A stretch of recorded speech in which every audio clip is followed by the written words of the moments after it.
Olá, meus amigos. Deus abençoe a vocês em nome do Senhor Jesus. Ontem nós começamos a falar sobre a visita do mestre da religião, da lei judaica, Nicodemos, até Jesus. E interessante como Jesus é, como Deus é, né? O Senhor Jesus é, como Ele trata, né? Quando o homem chegou para ele, quando Nicodemos chegou para ele, disse: Rabi, bem sabemos que és mestre, vindo da parte de Deus, porque ninguém pode fazer estes sinais que tu fazes se Deus não for com ele.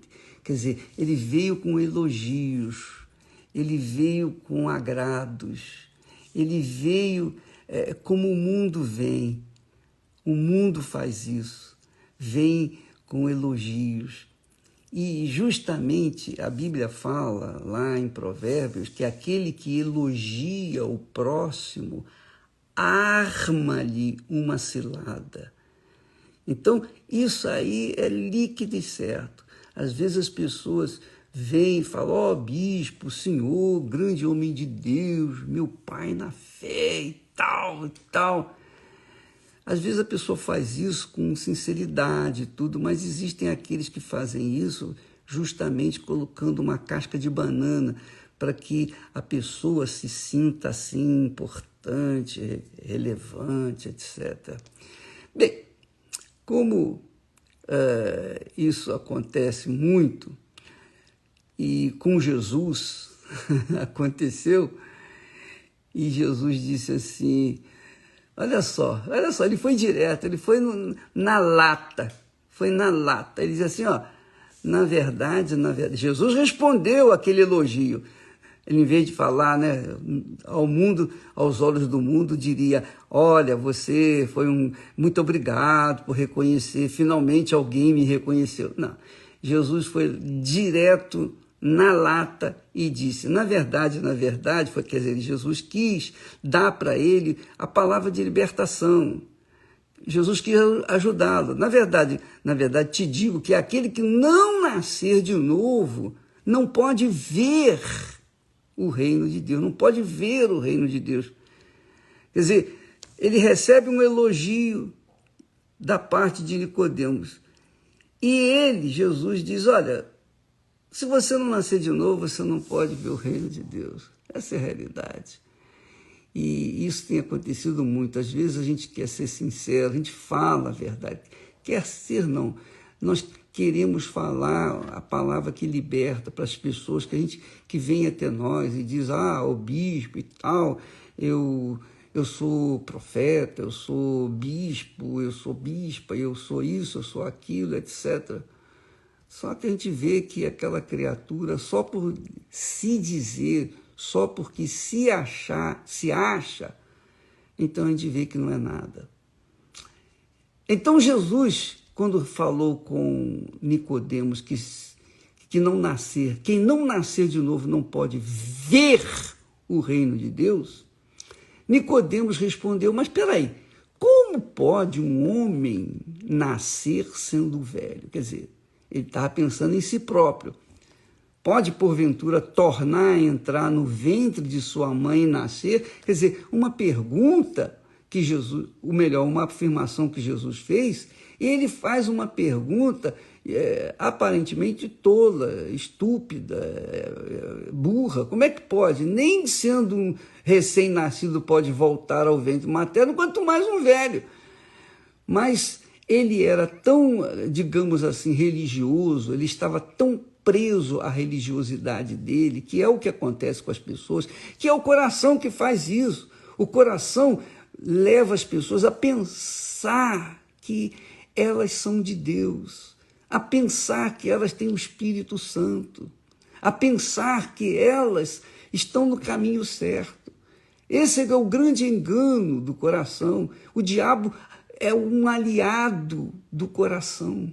O diabo é aliado do coração. O coração é aliado com o diabo. Por isso que ele é enganador. Se lá no céu, o diabo se deixou levar pelo coração, imagine o coração do homem. Veja só, amiga e amigo, a pergunta de Nicodemos foi sem nexo, mas era a maneira dele ver. Como pode um homem, no meu caso, sendo velho, voltar? Quer dizer, não podia de jeito nenhum, nem deveria ter feito essa pergunta.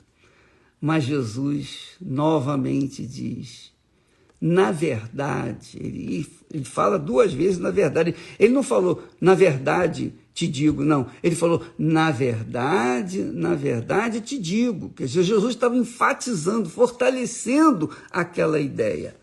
Eu te digo que aquele que não nascer da água e do Espírito Santo não pode entrar no reino de Deus.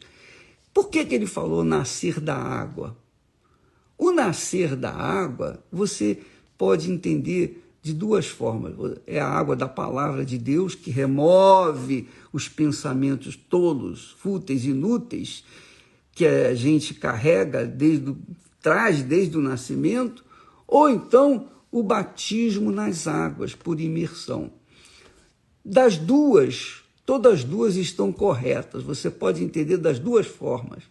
Nascer da água e do Espírito. Primeiro, a água da palavra é que lava. O Espírito Santo é a água que vem, não é? Que faz a gente se tornar uma fonte.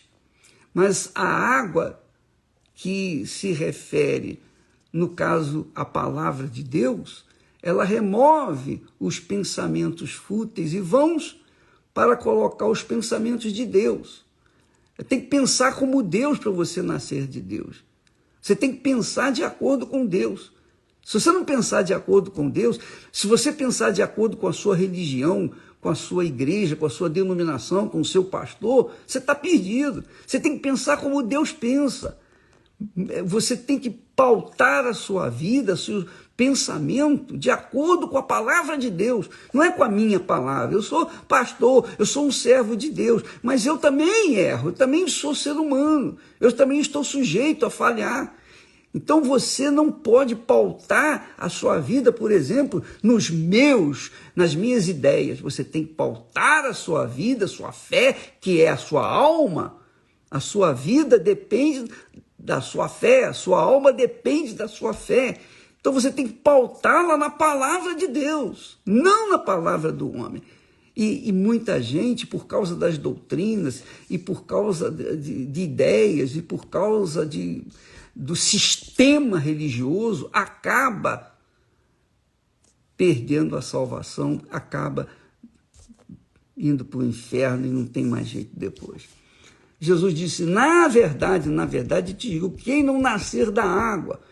Por exemplo, no batismo, no caso do batismo nas águas, o batismo nas águas não é uma questão, eu vou me batizar, estou salvo. Não é isso, não. O batismo segue-se a um compromisso que a pessoa assume com Deus. Ela diz, não, eu não quero mais essa vida de pecado, eu não quero mais me corromper, eu não quero mais fazer isso que eu tenho feito, me prostituir, enfim, eu não quero viver mais essa vida errada, eu quero morrer para esse mundo. Quando ela decide isso e vai para o batismo, aí sim, esse batismo é válido, porque ela já morreu para o mundo, para as ideias do mundo, e agora quer ser sepultada. Batismo quer dizer sepultamento. O batismo nas águas é o sepultamento da nossa velha natureza. Então, a pessoa que, quando é batizada, ela se levanta das águas, ela tem que viver em novidade de vida. Ela não pode, acabou de batizar e continuar no pecado, porque se ela pecar é porque ela não foi batizada. Se ela pecar, ela está dizendo que realmente ela não morreu para o mundo, ela está viva, então não valeu o batismo dela. Eu lembro que na minha ignorância, eu fui várias vezes para o batismo nas águas. Eu fui várias vezes, se eu não me engano, 4 vezes. Eu não tinha conhecimento, eu não tinha discernimento, eu não tinha entendimento e ninguém me ensinou. Então eu fui batizando para que eu pudesse me purificar, digamos assim. mas não serve para isso, não é para purificação, é para sepultar, com licença. Então, como é que o batismo nas águas acontece? Por exemplo, você vem na igreja, por exemplo, na Igreja Universal, aí o pastor, o bispo fala com você, não, tem que batizar nas águas, você tem que batizar. Aí você, impulsionada pela palavra do bispo, da direção da igreja, você vai e batiza. Mas não é isso que você quer. Você foi batizado porque o seu coração vai lá, vai, batiza, resolve esse problema. Então, batizar é fácil. Batizar é fácil. Você pode entrar uma pecadora seca, do outro lado sair uma pecadora molhada, continuar vivendo a mesma porcaria de vida que você vinha vivendo, porque você não morreu. Agora, quando a pessoa tem consciência, quando ela diz, não, realmente, eu não quero mais viver para esse mundo. Eu não quero mais viver. Eu desisto da minha vida. Eu quero começar uma vida nova. E aí a pessoa, por livre e espontânea vontade, ela chega, bispo, pastor, eu quero me batizar, eu não quero mais viver, eu quero morrer para esse mundo. Aí sim, ela contraiu esse pensamento divino, morreu para o mundo, odiou o mundo, ela não quer mais viver no mundo, então ela é sepultada, como Jesus foi sepultado, depois que morreu ele foi sepultado.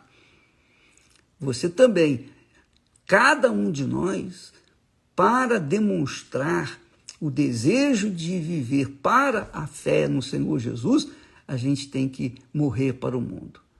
Por isso que eu disse anteontem, quem ama o mundo não pode receber o Espírito Santo de maneira nenhuma, de jeito nenhum. Quem ama o mundo é inimigo de Deus, porque o mundo é contra Deus. Então, a pessoa que é batizada nas águas, por livre e espontânea vontade, não por estímulo externo do pastor, do bispo, nada disso, mas ela conscientemente quer o batismo, aí sim o batismo dela é válido, porque quando ela se levanta, ela é uma nova criatura. E é direito dela ali nas águas, quando se levantar das águas, receber o batismo com o Espírito Santo. Ela pode até receber o batismo com o Espírito Santo, porque ela está realmente morta para esse mundo e viva apenas para Deus. E aí ela pode receber o batismo com o Espírito Santo.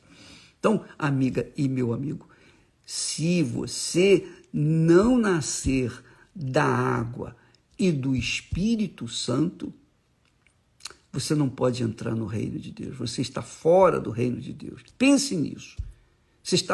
Estar fora do reino de Deus é estar vivendo no mundo do inferno, é viver no mundo do reino das trevas. Essa é a realidade. Ou você vive no mundo do reino de Deus, da luz, ou no mundo do reino das trevas. Não existe meio termo, ou é ou não é, ou sim ou não. Ou você é de Deus ou você não é de Deus. O que me chama muita atenção é que muitas pessoas, infelizmente, desgraçadamente, elas são fiéis, leais na igreja, leais ao pastor, ao bispo, à sua religião, mas vivem uma vida irrisória, mesquinha, desgraçada. Elas não têm nada de Deus. O comportamento delas em casa é como se estivesse entre os inimigos. Ela vive um inferno dentro de casa porque ela é o problema. Ela não nasceu da água nem do Espírito. Ela continua cada vez pior. Ela ficou pior até, porque vai na igreja, frequenta uma igreja, confessa Jesus como Senhor, mas a atitude dela é completamente contrária à atitude de uma pessoa que verdadeiramente nasceu de Deus. Quando a pessoa nasce de Deus, ela se torna uma fonte, ela se torna a própria bênção. Pense nisso, minha amiga e meu amigo. Não falo isso criticando A, B ou C, ou apontando o dedo para quem quer que seja. Eu estou falando isso pelo que Jesus ensina aqui. Em verdade, te digo que aquele que não nascer da água e do Espírito não pode entrar no reino de Deus. Pense na sua situação. Pense na sua situação, porque é a sua alma que está em xeque, que está correndo risco e sujeita à perdição eterna. Só depende de você mesmo decidir virar as costas para o mundo, e quando falo mundo, é mundo. A Bíblia fala, João fala lá, que aquele que ama o mundo, o amor do Pai não está nele. Quer dizer, não tem nada de Deus. Deus abençoe e até amanhã em nome do Senhor Jesus. Continuaremos no mesmo espírito. Até lá.